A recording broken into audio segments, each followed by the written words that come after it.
to Jumanji.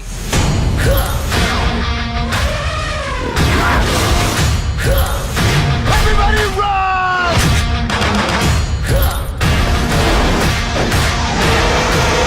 We gotta go and get on my back. I would rather die. Get on my back. Nope, I'm going to die. Put me down!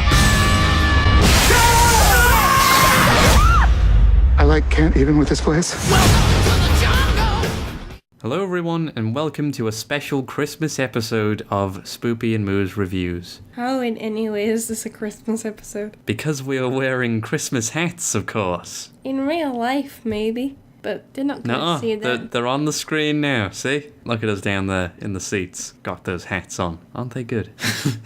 Alright, Anyway, alright, this week we are reviewing Jumanji, Welcome to the Jungle. The modern reboot of the classic The old Jumanji. Of the old Jumanji. Yes, that's what it is. Right, so, what did you think about this movie? I was hesitant at first. Yes, you're a big fan of the original, aren't you? Yes, it was childhood. Mm-hmm. But yeah, I wasn't sure. But it was a good... Like, they didn't ruin it. Yeah, like this existing does not hurt your love of the original. It's more of a sequel than a remake. Mm-hmm. And I think that's important. Yeah, whereas I, on the other hand, kind of just have vague notions of Robin Williams being chased by rhinoceroses. And that's kind of more or less all my memories of the original, so I wasn't attached to it. So as a more or less newcomer, I thought this was pretty good too. I thought it's got a great cast to it. It's a really good team dynamic. It felt like if this movie had been made 10 years ago or any closer or something to the original, they would have just fucked this up a lot. Yeah. If they'd have cast big stars like they did with this one, they'd have just been like, oh, we'll do this. And just fucked it. Like, assuming they'd ride on the coattails of the success of the original and just not put any effort in. But this felt like people came to this movie with a story that built upon the original and, you know, a story that was worth telling, not just any old shit to throw the Jumanji name on it. Yeah. So yeah, very good. I liked the cast. All of the peoples were good. I particularly like Jack Black. Yeah. He was funny. Mm-hmm. He did good. He did a very good, didn't he? Yeah. Mm-hmm.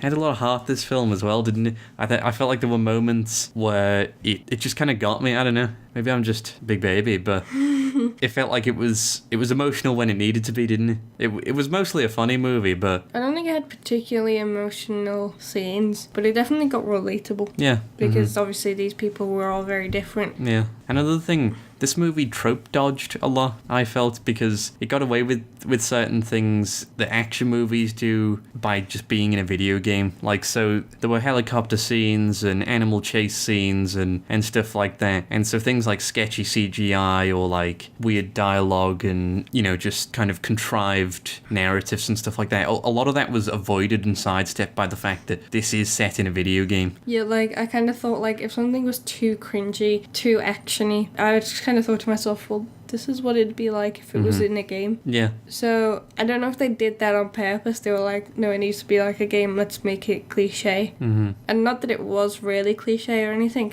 and distracting, it's just that, like, you know, things were set. I don't know. I don't know where I'm going with this, but you get my point. Yes. It was done well. Mm-hmm. Things were done quite well. And I feel like the in-game actors were a good reflection of the out-of-game actors. Like, this isn't a spoiler or anything because it's in the trailer. They find a Jumanji Nintendo-esque game in a basement, these 4 kids, and they choose their characters and they go in and then they're these people and, you know, they swap over to the big name stars doing the actual action bit in the game. So we had The Rock, Dwayne Johnson, we had Kevin Hart, Jack Black and Karen Gillan. And Joe Jonas. Nick Jonas. And Nick Jonas. And I felt like they were all good. I mean, maybe with the exception of Nick Jonas, but we didn't see too much of his character before. Anyway, we're getting into spoilers maybe. Yeah. Yeah, anyway. I felt like they were all enough like their real life counterparts, so to speak. They weren't just like completely different. They didn't go into the game and The Rock was just The Rock. He felt like maybe inside he was secretly a nerdy teenager. Yeah, that's the thing though. It could have been so that they got transported in and they had the same personalities as the characters in the game would,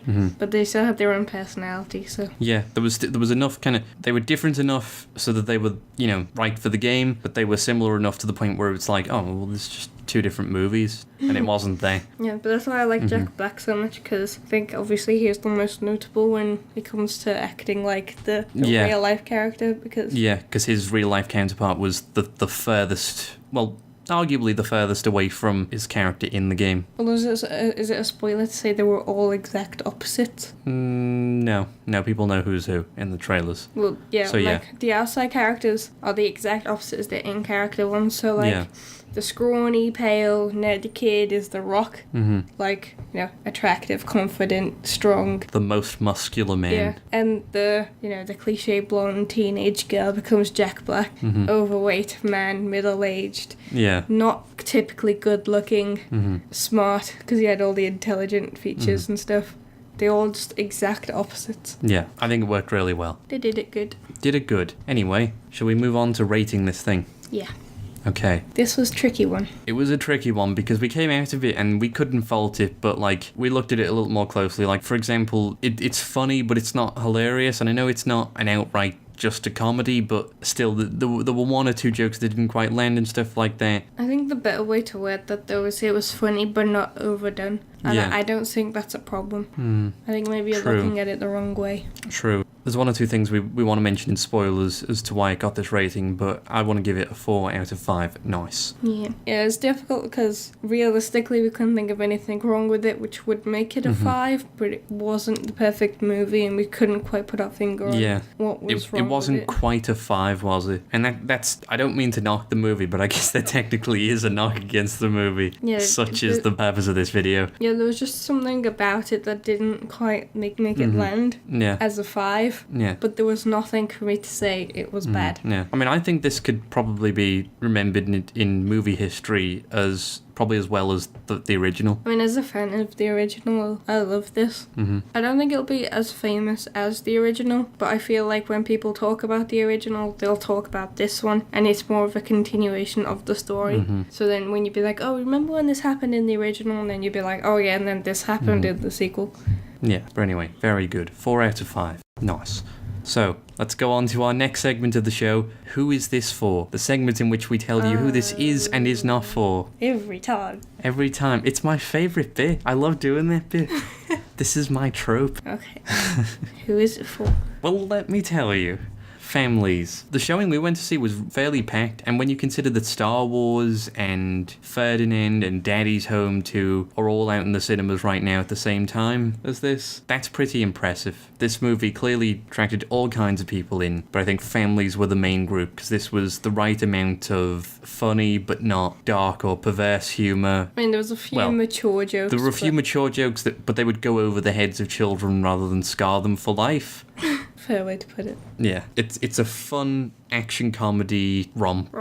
It's a nice adventure. I think it's fun for everyone. Fun for the whole family, as they say in trailers. Who else? I'd say this isn't for the purists. Undeniably, there are going to be, and there were when this was announced and leading up to it, but there will be a minority of people that are so fucking beholden to the original, or even people that they're not even that big of fans of the original, but just out of principle do not like reboots or sequels or remakes or of any kind of thing. If there's any kind of addition to a franchise of old, if there's been a certain amount of time afterwards, that's it. It's fucking off limits. You just can't do anything with it and please these people. But you know what? Those people do not matter. No, you know what? I'm going to argue They are the that. worst. No.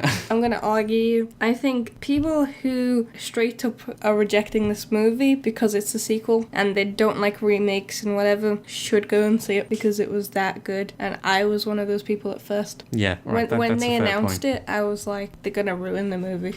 Yeah, but like we said in the non-spoiler bit, this doesn't hurt the original. It builds upon it. Yeah, like I said, I was hesitant. I didn't like the idea of it at first. But obviously we went to see it anyway. I was going to see it regardless of if we were doing the reviews or not.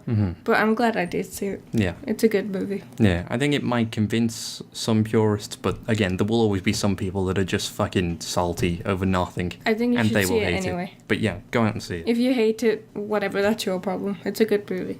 Yeah. Who else? Action comedy fans. That's a given. That's a given. I mean, it is by nature an action comedy.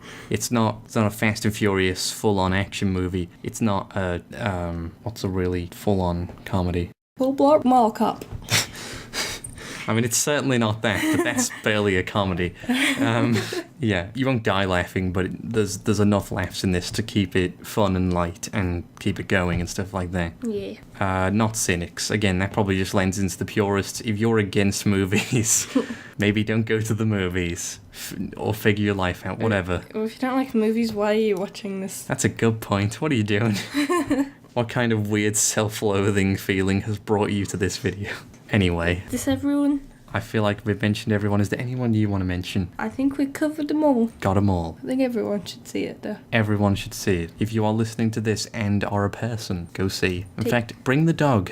Anyway. Spoilers? On to spoilers. We only have 2 points for this because we're shit. Which one do you want to mention first? Well, I kind of want to just ruin it. I want to explain the plot. That's fine. Go ahead. Okay, well, basically the normal Jumanji, but at first you see the board game turn into a video game console. Who plays board games? Yeah, that happens. Yeah. I love that bit. So this kid plays the video game console version and gets sucked in, who is later Nick Jonas. Yeah. He's been in the game for a long time. 20 years. Yeah, he just know it's been 20 years, but yeah, so... That hit me, that bit where they're like, what year do you think this is? And he's like, 1996. Duh. Yeah, because they asked him how long he was there for, and he's like, I don't know, like a few months. And he's like, gnarly and yeah. hip and Cindy Crawford. Yeah, so... And then when the main 4 characters try to play the game, there's a character taken. And in my head, I was like, that's going to be the kid from earlier. Yeah, it's a little bit predictable. I felt like there were no twists in this that I didn't see coming, or at least nothing that was sufficiently a twist, I guess. There wasn't things that I saw coming. I didn't straight up predict it. But it was always a possibility for it to happen. It didn't surprise me. Yeah, it didn't surprise us, but that's not necessarily a bad thing. I mean, it's good that not every movie's like that, but we're great writers. So, if we see it coming, it's a good idea. But the thing is, though, I feel like that can also come down to the fact that it's set in a game. Games are written specific ways, you know what I mean? So things are bound to play out. Yeah, there were certain game tropes that we kind of saw might happen in this. And again, this is an old game. This is a game from 96, technically. So in the movie, yeah. In the movie, yet. So it can't be like an open plan situation, because they didn't have games like that properly. Well, I mean, yeah. It wasn't big, it was... Yeah, no, this is no Ubisoft sandbox. Well, it did look like Far Cry, but... But yeah, so... No pay to win, no loot boxes. Yeah, but anyway, as the movie continues, you obviously see them complete quests and... Lose lives. Yeah, kind of just go back into the predictability thing, exactly what you expect. They progress through the game and win. It's very video game. Yeah.